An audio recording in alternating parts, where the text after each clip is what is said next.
जब हम 400 केवी या 220 केवी लाइन देखते हैं, एक सवाल हमेशा आता है, फॉल्ट हुआ तो रिले कैसे डिसाइड करेगी? क्या करंट कैलकुलेट करके, या टाइम देख के, या लाइन के लेंथ के हिसाब से? यहीं से डिस्टेंस का कॉन्सेप्ट स्टार्ट होता है।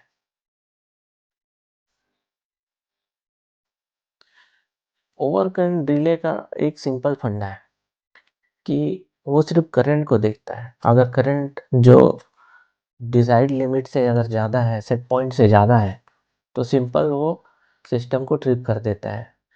पर EHV लाइन में प्रॉब्लम ये है कि फॉल्ट करंट कांस्टेंट नहीं रहता है, क्योंकि फॉल्ट करंट हमेशा सोर्स के अकॉर्डिंग और लोड के अकॉर्डिंग ये चेंज होता रहता है। अगर जैसे नंबर ऑफ सोर्स ज़्यादा है या नंबर ऑफ सोर्स कम हो जा रहे हैं, जैसे जनरेटर, कभी 5 जनरेटर के साथ कोई ट्रांसमिशन लाइन से पावर ट्रांसमिट कर रहा है, और कभी कोई 3 जनरेटर के साथ अगर ट्रांसमिशन लाइन से पावर ट्रांसमिट कर रहा है, तो दोनों में फॉल्ट का जो वैल्यू होगा वो सेम नहीं रहेगा। दोनों का फॉल्ट का वो जो वैल्यू रहेगा सेम पॉइंट पे, वो अलग अलग हो सकता है। अगर टाई लाइन से फ्लो हो रहा है तो भी हमको फॉल्ट में वेरिएशन आएगा, अगर लोड में वेरिएशन है तो भी हमको फॉल्ट अलग अलग मिलेगा। इसीलिए ओवर करंट रिले फिजिबल नहीं है ट्रांसमिशन लाइंस के लिए। इसके साथ ही एक और जो मेन सीरियस इशू था ओवर करंट रिले के साथ ट्रांसमिशन लाइन पे लगाने के लिए, वो है लॉन्ग लाइन में सेलेक्टिविटी की प्रॉब्लम।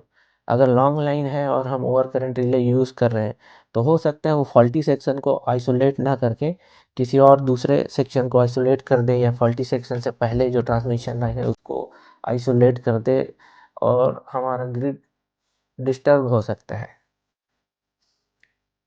इसमें मॉल फंक्शनिंग के चांसेस ज़्यादा है। इसलिए ओवर करंट प्रोटेक्शन को लॉन्ग ट्रांसमिशन लाइन में मेन सेलेक्टिविटी का सीरियस इश्यूज है। अगर हम रेडियल सिस्टम की बात करें, अगर उसमें हम IDMT ओवर करंट रिले के साथ अगर टाइम ग्रेडिंग करें, तो भी हम ये देखते हैं कि उसमें जो टाइम का जो वैल्यू है, जो ग्रेडिंग के साथ, जैसे अगर 3-4 रिले हैं तो 0.3, 0.6, 0.9 सेकेंड्स में जो टाइम ग्रेडिंग है वो बहुत ज़्यादा हो जाता है, जो EHV सिस्टम के को जो अनस्टेबल कर सकता है, क्योंकि इसमें जो टाइम का जो ग्रेडिंग है वो बहुत हाई हो जाएगा, और जो रिले है वो बहुत देर में ट्रिप करेगी। इसीलिए over current relay practically fail हो जाती है यहाँ पे।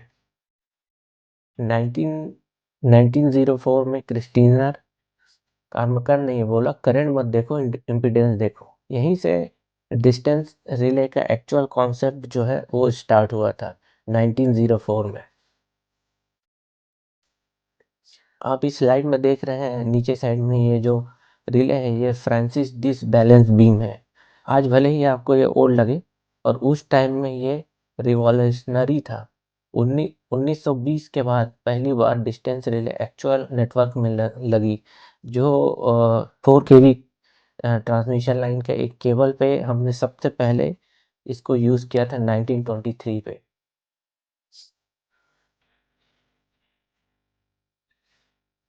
धीरे धीरे इसमें और अपग्रेडेशन होते रहा, और 1930-1960 के टाइम पे मो रिले आई, इम्पीडेंस प्लेन पर सर्कुलर कैरेक्टरिस्टिक। सबसे बड़ी बात डायरेक्शनल नेचर की थी। इससे पहले भी और एक इम्पीडेंस रिले आई थी, बट वो नॉन डायरेक्शनल थी। बट उसके बाद जो आगे अपग्रेडेशन हुआ उसमें मो कैरेक्टरिस्टिक टाइप की जो रिले आई है, उसमें एक डायरेक्शनल फीचर था, जो फॉल्ट करंट का डायरेक्शनल के हिसाब से हम इसको सेट कर सकते हैं। मल्टी सोर्स EHV सिस्टम में डायरेक्शनल के बिना डिस्टेंस रिले बिल्कुल बेकार हो जाती है। इसलिए ये सबसे ज़्यादा मो relay multi source EHV system में यूज़ होना चालू हुई। उस टाइम तक जो रिले आते थे वो मैग्निकल इलेक्ट्रोमैग्निकल टाइप रिलेज होती थी, जिसमें इनर्शिया था, रीसेट टाइम था, एक स्पिंडल और पूरा एक मैग्निकल डिश था, जिसमें आ, आ, एक जिसमें एक डिस्क था जो स्टार्ट होती थी, और एक रीसेट करने के लिए भी उसमें डिस्क था जो वापस उसके पोजीशन पे लाती थी। तो 1950 टू 1960 ये स्टैटिक रिले में ट्रांसफॉर्म होना चालू की। स्टैटिक रिले फास्टर थी, फिर micro processor based static relay आना चालू हुई, जिसमें एक ही रिले पर distance, over current, auto recloser, fault locator, ये सब था। जो जो ज़्यादा रिलायबल थी इलेक्ट्रोमैकेनिकल रिले से। इलेक्ट्रोमैकेनिकल रिले से मेन स्टैटिक रिले में ट्रांसफॉर्मेशन का मेन हमको जो बेनिफिट मिला था वो था कि इसमें इलेक्ट्रोमैकेनिकल में ज़्यादा वीआरटीआर थी, एक्यूरेसी हमारा स्टैटिक रिले में बढ़ गया, एंड मोर कॉम्प्लेक्स कैरेक्टरिस्टिक और सेफ हम इलेक्ट्रोस्टैटिक और माइक्रो प्रोसेसर बेस्ड रिले में अडॉप्ट कर पाए as compare to electromechanical relay. Static relay के बाद जो ट्रांसफॉर्मेशन था वो न्यूमेरिकल रिले, जो माइक्रो प्रोसेसर बेस्ड जो आना चालू हुए 1970 से, जो अभी तक हम यूज़ कर रहे हैं। इसमें डिजिटल फॉल्ट लोकेशन था, बेटर रिलायबिलिटी थी, integrated recording and analysis function भी था। इसके साथ साथ इसमें मल्टीपल प्रोटेक्शन हम यूज़ कर सकते हैं, जैसे कि डिस्टेंस के साथ हम ओवर करंट है, और अर्थ फॉल्ट है, और और दूसरे टाइप का भी हम प्रोटेक्शन इसमें यूज़ कर पाते हैं। ऑटो रिक्लोजर का इसमें फंक्शन रहता है, सिंक चेक का रहता है, इवेंट रिकॉर्डिंग का रहता है, नॉट इवन हम पूरे को रिले को ऑनलाइन देख सकते हैं यूजिंग कंप्यूटर से हम इंटरफेस करके। तो अब हम आगे बात करते हैं डिस्टेंस प्रोटेक्शन की। क्यों डिस्टेंस प्रोटेक्शन पिक्चर में है?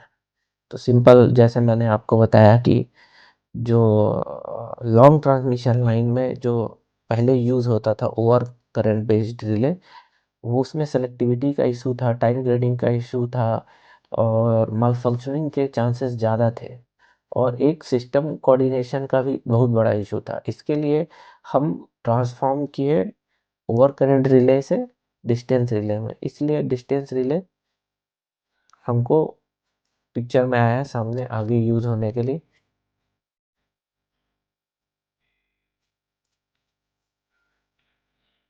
Limitation of over current protection, जैसे कि मैंने आपको बताया, over current relay works by detecting high current fall, but in a large power system fault current value change depending on where the fault occurs। तो ये एक केस स्टडी है, ये एक एग्जांपल है कि क्यों ओवर करंट रिले यूज में नहीं होती, क्यों उसका एक लिमिटेशन का एक एग्जांपल है। तो मैं आपको बताता हूँ कि कैसे ओवर करंट रिले का लिमिटेशंस है और क्यों हम ट्रांसमिशन लाइन में ये यूज़ नहीं कर पाते हैं एज अ प्राइमरी प्रोटेक्शन।